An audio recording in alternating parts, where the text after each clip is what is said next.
For those that think they can't move on and recover, there is life after infidelity. Part 2.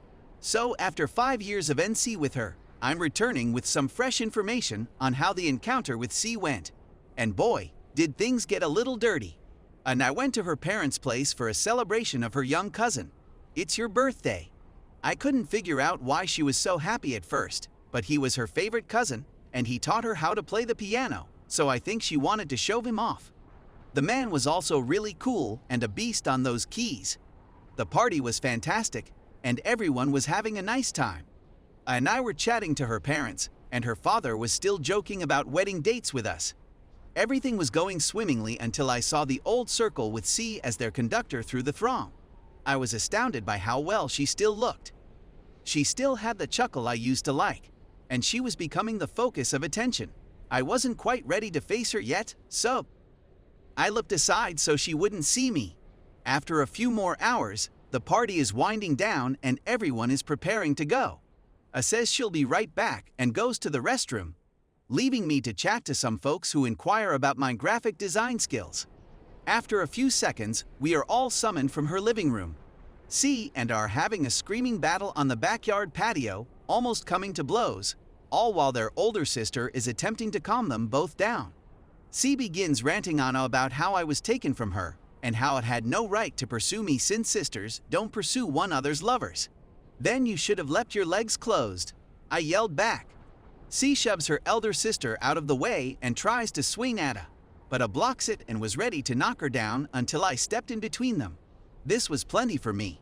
I was sick of witnessing the lady I loved and her sister at one another's throats. This stuff was coming to an end. I pushed her to the side, checked A, and shouted at C, "What the hell is wrong with you? Hello, this is your little sister." She suddenly broke out of it, and as she looks at me, for the first time in years, she whispers, her voice quivering, "You came." From the living room to the garden, everyone's gaze was fixed on us. I felt terrible for their parents because they were so ashamed. Her eyes welled up, and she requested if we could speak about it. I knew there was no turning back, so I immediately said okay, but only on the condition that it remain with me. She attempted to explain that she wanted us to discuss alone, but I told her that this was not going to happen. Either she stayed or I walked. It didn't make a difference to me. I wanted her to remain since I don't have any secrets to tell her. She had opened up to me so much that I couldn't keep her out of this, not with her own family. She is now a member of my family, and she deserved to be a part of this. We made our way to the pool area when the conversation started as follows. "So, what's the deal? C, you're in excellent shape. Blue was always your favorite color, and it still is. It's wonderful to see you once again. I'm not going to fall for her trap, but I'll be nice. Thank you very much. What exactly is going on here? What exactly do you want? C, I understand that I don't deserve anything from you, but I just wanted you to know that I had been thinking about what I had done to you for a long time. You were so kind to me, and I completely botched up the situation. Believe me when I say that I have no clue what I was thinking when I did what I was doing. Me, that's an obvious lie, and you're fully aware that you're telling it." C then starts to shake and moan, and ultimately stops. C, I'm not sure how much of this you're aware of, but App and I were married and had a kid. I gave her the name because I thought it was appropriate. I was starting to become agitated. After 3 years of marriage, we spoke about the name we'd like to give our first son, daughter. Elkan, if you're a young buck, if you happen to be a female. I grew up with an aunt named, who was a big fan of C when we were little. Even was taken aback by the fact that she continues to name her kid after my grandmother, which caused me to get enraged for a time. I have a sneaking suspicion that C did not tell the baby's name to her family before giving her away. I felt a warm embrace around my hand as I stroked it. We looked at each other for a moment before C cleared her throat and gave her sister a scathing gaze. "C, how is it that she is still here? This is just between the two of us. We don't exist in the first place, believe it or not. And I have been dating for a year and 2 months. The 3 years I spent with you were nothing compared to what that meant to me. I turned to gaze at her, she is just wonderful, and I want to have a long-term relationship with her." I was sobbing and grinning at me, and she was grasping my hand strongly in her hands. It felt a bit uncomfortable, to be honest. Whatever you say to me, you also say to her, so be careful what you say. See, she's had a thing for you for a long time.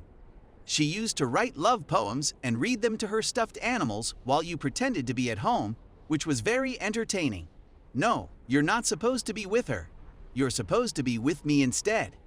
Me, smiling at her, you wrote poetry about me, didn't you?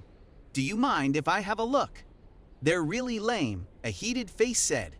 Me, please allow me to serve as the arbitrator. We are being cut off by C. Look, I know you're conspiring with her in order to damage me, and I'm going to take you out with an eye for an eye.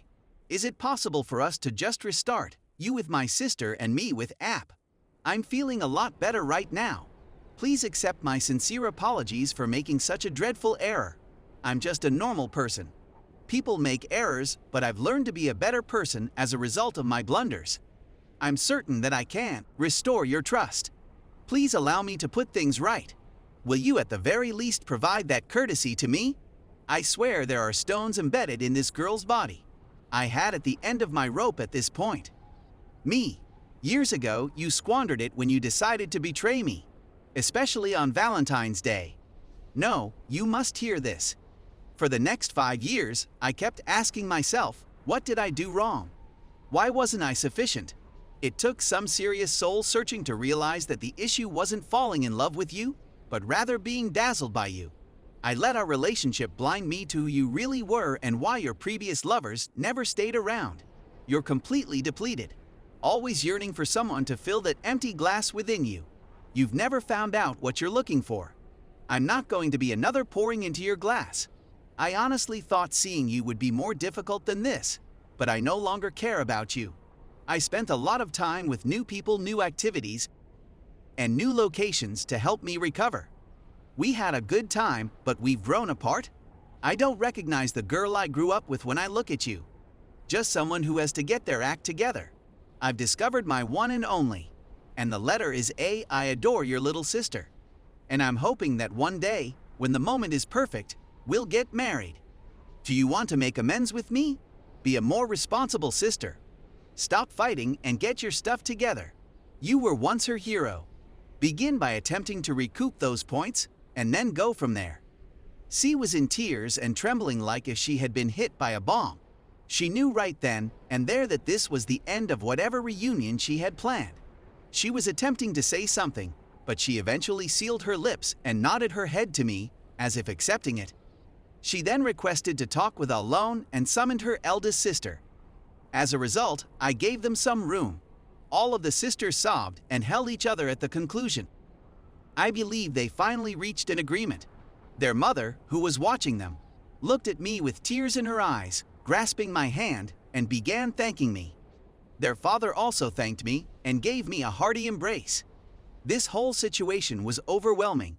I sobbed in my arms when it was finished. She continued thanking me and said that C had given us her blessing and that she loved me. She also asked if it was okay if she remained with her sisters at home with the family for a bit, stating they needed to finally completely catch up, to which I replied that it was okay. She urgently needs this. I instructed her to call me when she was ready.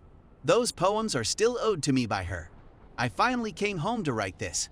Oh my goodness, what a day! But I'm feeling better. Truly outstanding. I got my piece and assisted my GF's family in beginning the lengthy line of repairs. I never believed I'd receive this, but I did.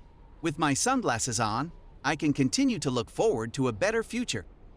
To all the women and gentlemen across the globe and on this sub who are reading my narrative, I want to remind you that life does not end with heartbreak.